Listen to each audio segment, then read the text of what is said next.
Terus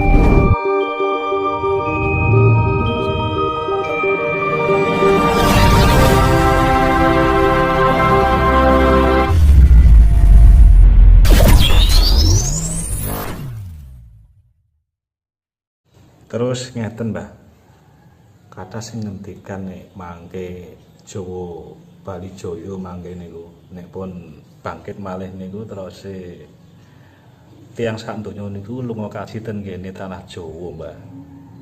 Lunga kaji. Nggih. Lunga kaji. Terus ngoten. Nggih, nek menurut ngaten niku nggih. Mriki kan pertama niku kan sak mangke kan pun diarani Sanggar Purwa. Sanggar Purwa niku kawitan dadi bijing menika dipun nggone dugeni tiyang. Sanggar Purwa. Purwa kawitan. Kawitan. Dadi nggih paring dipun paringi Sanggar Purwa. Ten Kediri mriku nggih. Nggih. Oh wonten Sanggar Purwa nggih niku. Ah nggih, Sanggar Purwa niku kawitan dadi kawitane ten mriku niku gone wahyune ngoten. Nggih nggih. Dados mangke nggih kados dening tiyang niku pengen nyejarahi piye nggone dadi ten mriku kula nggih pun nate ping kalih lho. Berarti mangke sowan ten ngene Sanggar Purwa niku. Nggih, wonten sujud penak mergi pas nggone anu niku sinare ageng. Tak benten kalih ten mriki. Ten mriku wageng. Tok niku pun anu pun set pun cepet nyambung ngoten Pak. nggih. Ngoten.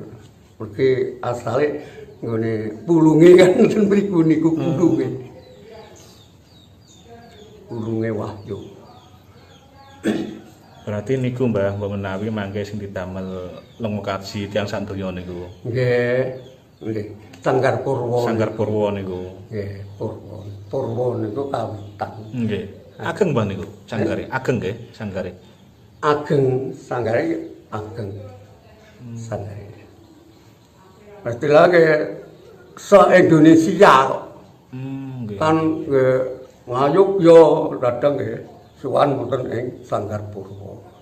Tuban sak piturute. Niku warga pengen sowan kan sowan. petilasane Bapak Sri Gutama Mbah niku. Ya, nggih. Nggih, daleme Pak Harjo Sapura. Niku damel sanggar. Dadi ibu dipindah ngalor ngulon ngoten napa kula bingung. Nggih nggih. Dadi sing ngene Wahyu niku damel Sanggar Purwa niku. Nggih. Sanggar. Wedang ngene damel titik-titikan. Nah nggih. Ngoten. Kathah sing badhe nyumerepe nggih. Nggih nyumerepe lan nyumerepe terus sujud. Nah nggih. Lah akhirnya kan sinare betul-betul sinare menika ageng. Soalnya kan dateng mriku sinare. Nggih penak sujud. Nggih. Petilasane Bapak Sri Gutama nggih. Nggih. Napa niku pas didamel nampi Wahyu Mbah niku? Nggih pas didamel Wahyu griyane niku nampi Wahyu. Terus piyambake dipun ler terus didamel Sanggar. Nggih, nggih ten mriku niku. Nggih, Sanggar terus dipun jenengake Sanggar Purwa niku. Sanggar Purwa. Nggih, Purwa niku kawitan. Kawitan. Nggih, ngoten lho. Dadi niku Nggih. kula tanggep nah kok Purwa niku dipundi? Purwa niku kawitan dadi kan Sanggar sing pertama sujute bapa panuntun kan disujudana kene iki. Ngoten lho. Napa niku Mbah sing kathah sing ngendikane mangke reja-rejane tanah Jawa niku diwiwiti saking Kediri niku. Napa niku sing diwastani tiyang sepuh-sepuh ngoten niku lho Mbah. Nek terose mangke niku reja-rejane tanah Jawa niku diwiwiti saking Kediri, kota Kediri terus Mbah.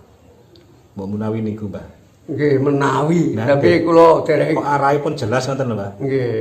Dadi niku mulane kala wau ruhanira kala wau niku dadi niku kan sing kira-kira sing dadi ratu nggih Kediri niku kan sing Jayabaya Kediri niku. Dadi kan Kediri kan ngene tempat wahyu. Niku kan ngaten Temurune wahyu. ceritane nggih. Kata sing temurun ten mriku nggih Wahyu Tanah Jawa.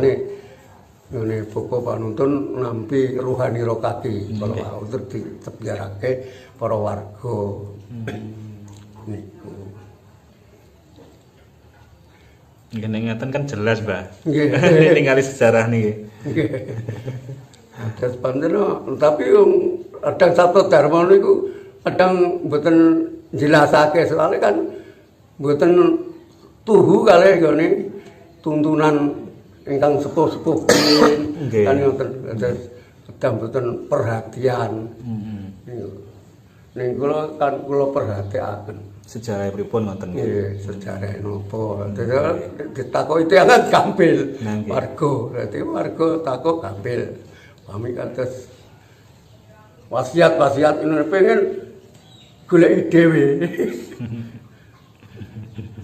Kini ajarane tak kei, tapi goleki dhewe.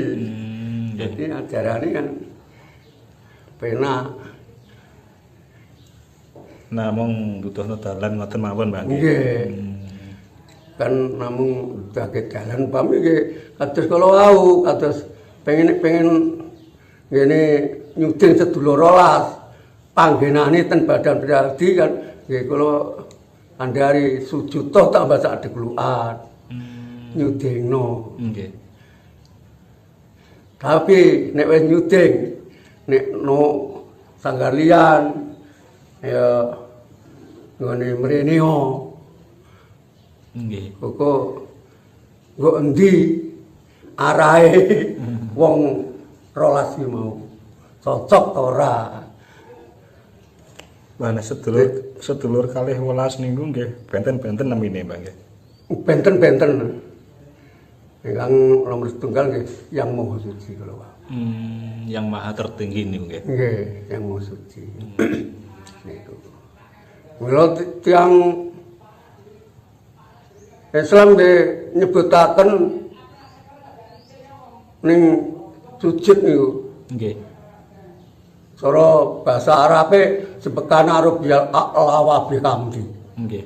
Ping 3. Terus artine Maha Suci Tuhan lagi Maha Agung segala puji baginya. Jadi secara puji niku bagine Allah. Nah ini kan ngaten niku. Nggih. Ning Sabto Dharma kan mboten ngoten. Yang Maha Suci sujud yang Maha Kuwasa. Dadi khusus sujud. Ngoten lho. Nggih, nggih. Sabto Dharma karuan. Yang Maha Suci sujud yang Maha Kuwasa artine Roh Suci masrahaken bungkukan. Dadi purba wasisa wonten ing ngarsane Allah. Dadi badan alus, badan kasar niku wau enten elek lan apike niku pun dipasrahake. Pasrah total ngoten. Nggih to. Nggih, Mbah. Bahwa nomor kalih kesalane Yang Maha Suci nyuwun ngapura Yang Maha Kuwasa tegesipun tiap sedina sedalu wau tasih gadah kesalahan. Nggih, Pak. Nyentak anake, Nah, nggih. nyentak bojone bermacam-macam niku dados mila ngaturaken kesalahipun. Nggih. Sing nomor 3 abot Napa, Mbah, sing nomor 3 niku? Yang Maha Suci mertobat Yang Maha Kuwasa. Jadi pun kapok mboten purun nglampahi dosa lan kelepatan malih. Nah, nggone ora kapok kan ditulis. Nggih. Tapi nek sampun tobat nah baleni malih ngoten niku pripun, Mbah? Nah, Umpami sampun tobat kok baleni kesalahan malih ngoten niku pripun? nggih tetep nggih tasik dosa. Ngoten lho. Mila kan niku. Mila dosa mboten kenging di cara anune mboten kenging di napa? Nek cara anune Mboten saged dihapus ngoten nggih. mboten kenging diabot dosa. Mboten saged nek ten ajaran Sabto Dharma liyane nggih duka kula mboten ngertos. Nggih. Bentene niku Mbah nggih. Nah, Bentene niku nggih. nggih. Ati nek liyane dosa kena dilebok Nggih, monggo. Tapi nek ajaran satu dharma kan ora kena. Meskipun yang mau suci bertobat yang mau kuasa. Jadi membaleni dosa malih ya. Nggak tulis wae sret. Nggak ngoten. Dadi tiyang niku nggih kados ten urip ten alam donya ten niku. Dadi mangke dalam 100 hari niku kan nampa rapot niku. Dalam 100 hari sak mantune kapundhut niku, Pak. Nggih, jadi 100 hari nampi rapot. Rapot niku napa sae napa elek. Dadi nek elek ya mlebu rene, nek apik mlebu rene. Niku nggih. Nggih. Mila kan ajaran satu dharma iki kan sujute kudu sing tenanan. Aja perbuat sing macem-macem. Mbah rapote nek elek niku mlebete ten pundi lah? Nggih, cara kasarane ten neraka jahanam ngoten mawon. Ngene kasengsaraan, Mbah nggih. Nggih. Nggih kados dening pun digambarake ten donya. Nggih. Nggih. Ten donya niku sing neraka, sing swarga kan wonten. Nah, sing neraka nggih kados nggone Abu Bakar Basir kan mlebu neraka jahanam. Mlebet ngene. Gitu. Lah niku saban kali. Nggih. Kuwi lembet ten nggone alam donya niku dereng ten alam akhirat mangke. Sami mawon. Pun disukani gambaran. Nggih. Pun dituturno. Ngoten lho. Mila kan abot nglampahi satu dharma. Gampang nglampahi Islam niku dosa kena dilebur ngoten penak. Sami mawon. Pun disukani gambaran. Nggih. Pun dituturno. Ngoten lho. Mila kan abot nglampahi satu dharma. Gampang nglampahi Islam niku dosa kena dilebur ngoten penak.